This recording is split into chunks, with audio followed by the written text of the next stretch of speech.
جو لوگ کان میں ایئر بڈز یا تیلی مارتے ہیں اس کی وجہ سے کان کے پردے کو کوئی نقصان ہو سکتا ہے، یا جو ایئر بڈ ہے اس کو استعمال کرنا چاہیے؟ کیونکہ عام طور پہ اس کی بہت انجریز آ رہی ہیں۔ ایئر بڈ جو کان میں استعمال ہے جی بڑا کامن ہے۔ میرے پاس کلینک میں پیشنٹ آتے ہیں اور جب ان کو یہ ہدایت دی جاتی ہے کہ آپ نے کان میں کچھ نہیں مارنا، خاص طور پہ ایئر بڈ نہیں مارنا، تو مریض کا آگے سے جواب ہوتا ہے ڈاکٹر صاحب یہ اسٹوروں پہ کیوں موجود ہیں؟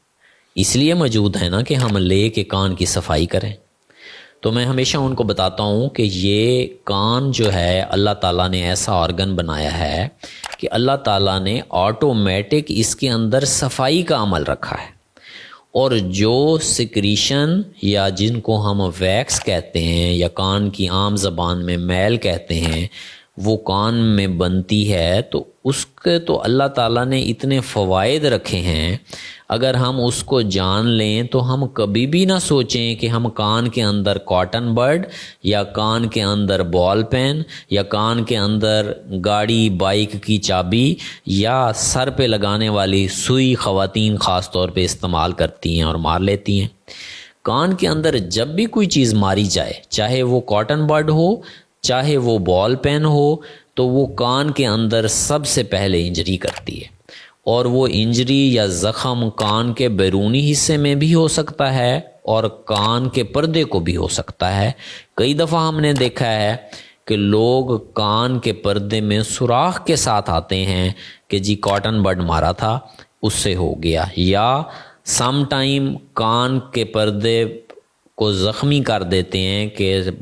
کاٹن بڈ مارتے ہوئے کسی بچے نے کسی نے ہلا دیا تو پتہ لگا جی کاٹن بڈ کان کے پردے کو پھاڑ کے اندر چلا گیا، کان سے بلیڈنگ ہو جاتی ہے، کان کے پردے میں سوراخ ہو جاتا ہے۔ تو یہ سب سے کامن ریزن ہے کان کے پردے میں سوراخ ہونے کی کہ جو ہم کاٹن بڈ استعمال کرتے ہیں۔ یعنی کہ کان کو کسی قسم کی صفائی کی ضرورت نہیں ہے، اللہ تعالیٰ نے خود ہی میکانزم رکھا ہے، اور وہ عام طور پہ دیکھا گیا ہے کہ سم ٹائمز ہم لوگ کان میں نہیں مارتے تو وہ پیلی سی سیکریشن یا مٹی یا ویکس جو ہے وہ خود ہی باہر نکل رہی ہوتی ہے۔ لیکن سر اگر کسی کی ویکس جو ہے وہ اندر سٹک ہو جائے اور اس کو لگے کہ یہ اندر کان میں ویکس ہے، تو اس کے لیے صفائی جو کان میں عام طور پہ جو ڈاکٹرز کرتے ہیں سکشن کے ساتھ، وہ کب کروانی چاہیے اور اس کی جو ہے وہ احتیاط کیا کیا ہیں؟ دیکھیں جی، سب سے کامن ریزن جو ویکس کو کان میں جمع کر دے گی یا کان میں ویکس پھنس جائے گی وہ بھی کاٹن بڈ مارنا ہے۔ اگر ہم اس کی تھوڑی سی اناٹمی پہ دیکھیں، کان کی جو ساخت ہے اس کو دیکھیں، تو جو کان کا سب سے باہر والا حصہ ہے جہاں پہ اللہ تعالیٰ نے بال بنائے ہیں کان کے حصے میں، یہ ویکس کی ساری سکریشن وہاں پہ بنتی ہیں، اور جب ہم کاٹن بڈ مارتے ہیں یا کوئی بھی چیز کان میں مارتے ہیں تو ہم اس ویکس کو اس حصے میں پش کر دیتے ہیں جو پردے کے بہت قریب ہوتا ہے، اور عام طور پر ادھر ویکس نہیں بنتی۔ تو اگر ہم اس ویکس کو کاٹن بڈ سے نہ پش کریں تو اس ویکس کے 99% چانسز ہیں کہ یہ خود بخود سے باہر آ جائے گی۔ آپ کو کسی وقت کان باہر سے ٹاول سے صاف کرتے ہوئے، ٹیشو سے صاف کرتے ہوئے یہ باہر آپ نکال لیں گے۔ لیکن اگر آپ کی عادت ہے کہ آپ کاٹن بڈ مارتے ہیں تو آہستہ آہستہ آپ کی ویکس پیچھے جمع ہوتی رہے گی، ایک دن آپ کے کان میں درد شروع ہو جائے گا، کان میں انفیکشن ہو جائے گی، یا کان بند ہو جائے گا، آپ کہیں گے مجھے تو سنائی نہیں دے رہا۔ تو تب ہمیں ضرورت ہوتی ہے کہ ہم اس ہارڈ امپیکٹڈ ویکس کو جو پردے کے قریب دھکیل دی گئی ہے اس میں پہلے ہم اس کو سافٹ کریں۔ تو عام طور پہ سافٹ کرنے کے لیے جو ڈراپس یوز کیے جاتے ہیں وہ سوڈا گلیسرین کے نام سے آتے ہیں، اگر وہ نہ بھی ملیں تو ہم اولیو آئل یا سر پہ لگانے والا عام آئل اس میں یوز کر سکتے ہیں، اور پھر کچھ دن سافٹ کرنے کے بعد ہم اس کو انڈر مائکروسکوپ اور under light in direct when ہم اس کو سکشن کر سکتے ہیں، جو کہ سب سے سیفسٹ میتھڈ ہے۔ اچھا سر، کان میں کوئی چیز ڈالنی چاہیے عام طور پہ؟ کہ جیسے ہمارے ہاں پرانے جو ہماری جو نانیاں دادیاں تھیں وہ ہمارے کان میں آئل ڈال دیا کرتی تھیں اور اوپر سے اس کو پش کرتی تھی، کیا اس کو یہ کان میں آئل تیل یہ ڈالنا چاہیے؟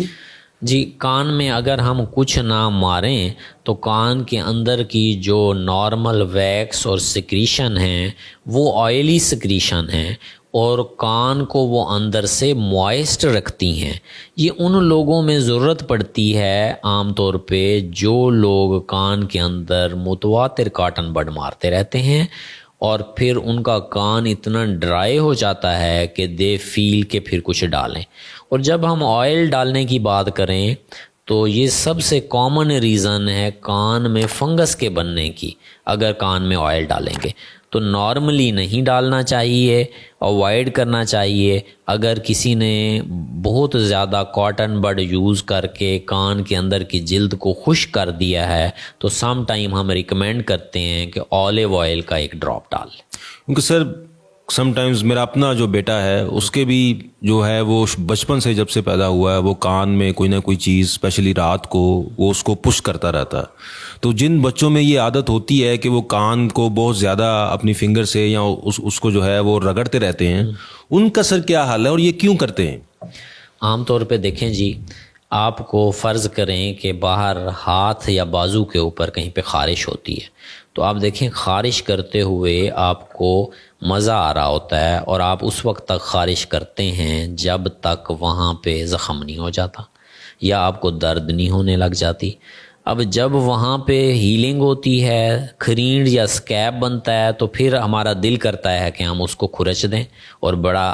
سکون مل رہا ہوتا ہے. تو کان میں بھی جن لوگوں کی یہ عادت ہو جاتی ہے کہ کان میں کچھ مارنا ہے تو وہ جو انجری ہوتی ہے وہ سکن جب ہیل کرتی ہے تو پھر آپ کو بڑا مزہ آتا ہے اس کو کھجانے میں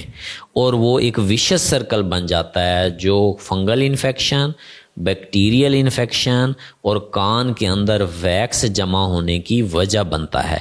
اگر کسی میں ایسی عادت ہے تو اس کو دیکھ کے